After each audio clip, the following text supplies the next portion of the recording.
أعوذ بالله من الشيطان الرجيم بسم الله الرحمن الرحيم والضحى والليل إذا سجى. قسم ہے چاشت کی یعنی چمکتے ہوئے سورج کے وقت کی، اور قسم ہے رات کی جب وہ ٹھہر جائے اور سکون چھا جائے. اللہ نے یہاں دو الگ الگ وقتوں کی قسم کیوں کھائی؟ دوحا یعنی وہ صبح کا وقت جب سورج کی روشنی چاروں طرف پھیل جاتی ہے جو انسان کو کام پر ابھارتی ہے، اور رات جو انسان کو سکون اور خاموشی دیتا ہے. اللہ سمجھ رہا ہے کہ جیسے سورج کا چمکنا اور رات کا خاموش ہونا دونوں ضروری ہے، ویسے ہی کبھی وحی کا آنا اور کبھی خاموش ہو جانا دونوں اللہ کی حکمت ہے. خاموشی کا مطلب چھوڑ دینا نہیں ہوتا. ما ودعك ربك وما قلى.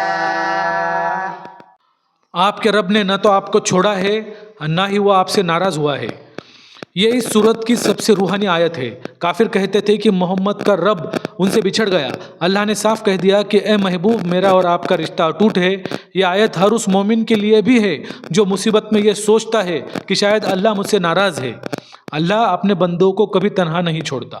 وَلَلْآخِرَةُ خَيْرٌ لَكَ مِنَ الْأُولَى وَلَسَوْفَ يُعْطِيكَ رَبُّكَ فَتَرْضَىٰ.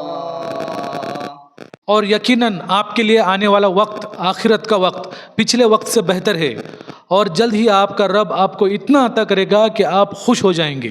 یہاں اللہ کے نبی صلی اللہ علیہ وسلم کو بڑی خوشخبری دی ہے. دنیا کی تکلیفیں چند دنوں کی ہے، اصلی کامیابی تو آخرت میں ہے. اور اتنا دوں گا کہ آپ خوش ہو جائیں گے کا مطلب ہے کہ اللہ حضور صلی اللہ علیہ وسلم کو ان کی امت کی شفاعت کا حق دے گا اور جنت میں اونچے مقام عطا کرے گا. أَلَمْ يَجِدْكَ يَتِيمًا فَآوَىٰ وَوَجَدَكَ ضَالًّا فَهَدَىٰ وَوَجَدَكَ عَائِلًا فَأَغْنَىٰ.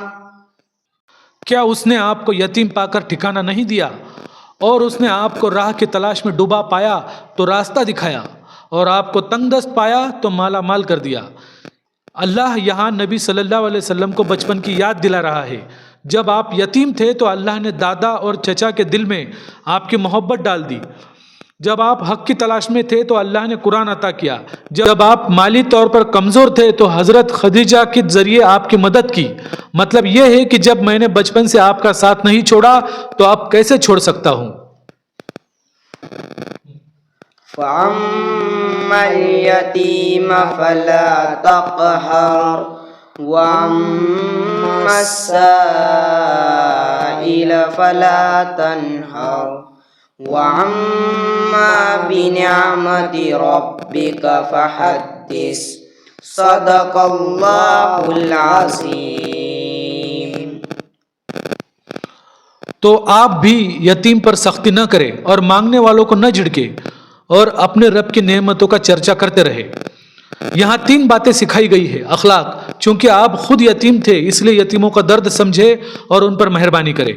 صبر، اگر کوئی سوال کرے چاہے وہ پیسے مانگے یا دین کی بات پوچھے تو اسے پیار سے جواب دے، ڈانٹ کر بھگائے نہیں. اور شکر گزاری، اللہ نے آپ کو جو عزت، نبوت اور رحمت دی ہے اس کا ذکر لوگوں میں کرے. اللہ کا شکر ادا کرنا ہی بندے کا سب سے بڑا کام ہے. اور اس صورت سے ہمیں کیا سبق ملتا ہے؟ پہلے تو مصیبت کے وقت ہمت نہ ہارے، اللہ کا ساتھ ہمیشہ رہتا ہے. بیتے ہوئے کل کی مشکلوں کو یاد کرے کہ کیسے اللہ نے ان سے نکالا. اس سے آج کی مشکل آسان لگنے لگے گی. اور اللہ کی نعمتوں کا ذکر کرنا، شکر، ڈپریشن اور غم کا بڑا علاج ہے.